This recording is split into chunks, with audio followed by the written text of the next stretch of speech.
रहमान रहीम अस्सलाम वालेकुम। उम्मीद है आप ठीक होंगे, खैरियत से होंगे। तैयब बलोच आपकी खिदमत में फिर से हाजिर है। इंतखाबात होने को हैं और बहुत सारे सियासतदान अभी भी शश व पंज में मुब्तला हैं। ख़ासकर वो सियासतदान जो ताहयात नाअहल हुए मुख्तलिफ़ अदालतों से, जिनको सज़ाएँ मिली और वो अपनी ताहयात नाअहली काट रहे हैं, उनके लिए अब सबसे बड़ी अहम ख़बर, बल्कि मेरे लिए जो मैं समझ रहा हूँ, अंडरस्टैंड कर रहा हूँ, वो ये है कि उनके लिए सबसे बड़ी खुशखबरी सुप्रीम कोर्ट से उनको बहुत जल्द मिलने वाली है। आप हैरान होंगे कि ये कैसे। जी, उनकी ताहयात नाअहली जो है वो ख़त्म होने वाली है।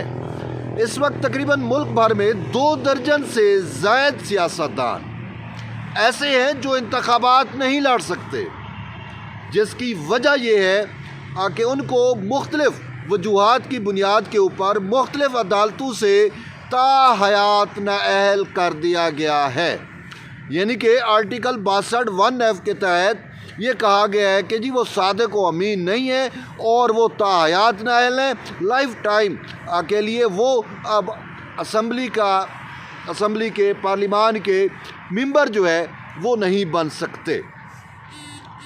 ऐसे सियासतदान जो है वो अब इस इलेक्शन में बड़े परेशान हैं कि उनके साथ क्या होगा। आया वो इंतखाबात लड़ेंगे, नहीं लड़ेंगे, क्या कुछ हो सकता है।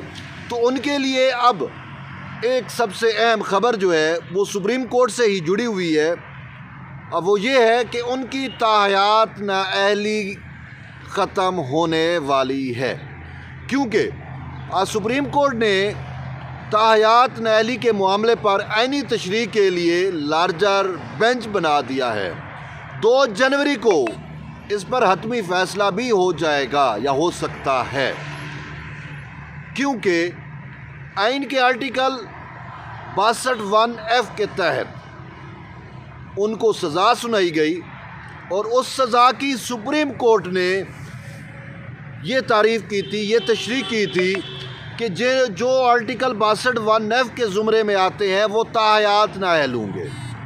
नवाज शरीफ, जहांगीर तरीन और इस जैसे दर्जनों सियासतदान ऐसे हैं जो मुख्तलिफ़ किस्म की मामलात पे, कोई बेटे से तनख्वाह लेने के मामले पे, कोई अपार्टमेंट छुपाने के मामले पे, कोई बिजली का बिल छुपाने पे, कोई अपना बैंक अकाउंट ज़ाहिर न करने पे, और यूँ मुतअद्दिद किस्म के मुख्तलिफ़ नौइयत के इल्ज़ामात हैं, वो जो है ताहयात नाअहल डिक्लेयर किए गए थे। लेकिन उसके बाद हुआ क्या, ये जो PDM की हुकूमत बनी, इसने इलेक्शन तरमीमी एक्ट पास किया और इलेक्शन एक्ट के अंदर इन्होंने ताहयात नाअहली को ख़त्म करके 1 टर्म की नाअहली कर दी थी। यानी कि वो सियासतदान जो 62(1)(f) के तहत भी नाअहल हुए, वो अब उस इलेक्शन तरमीम की एक्ट के तहत 1 टर्म के लिए नाअहल हैं। अब सुप्रीम कोर्ट का फ़ैसला, जिसमें जो है वो जिसके तहत जहांगीर तरीन नाअहल हुए, नवाज शरीफ नाअहल हुए, वो ये कहता है कि ताहयात नाअहली है 62(1)(f) के तहत, जबकि पार्लिमान अब ये कह रही है, या पार्लिमान का वो एक्ट ये कह रहा है कि 1 टर्म की नाअहली है। तो ये तज़ाद तो है ही ना।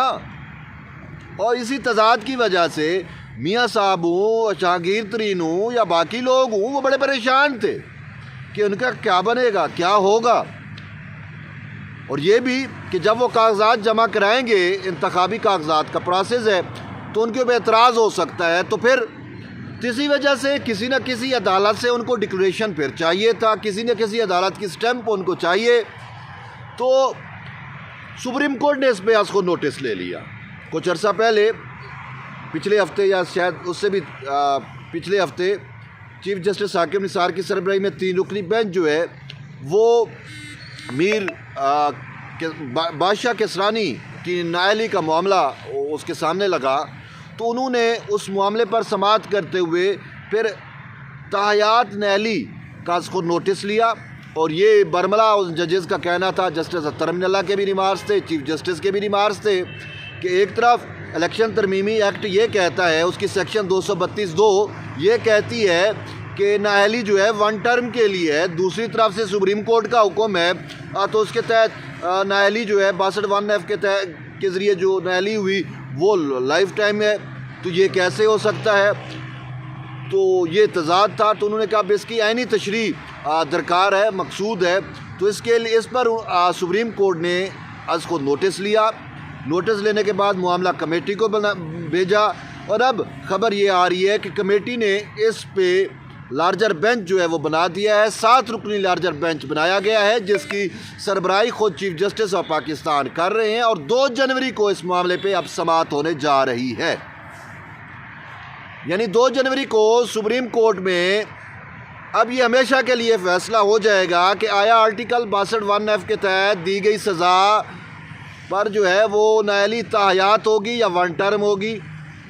لیکن سپریم کورٹ، موجودہ سپریم کورٹ یہ بتا رہی ہے کہ یہ پارلیمان کی جو وہ لیجسلیشن ہے یا قانون سازی ہے، اس کو یہ اپ ہولڈ کر رہی ہے، اس کی یہ توثیق کر رہی ہے۔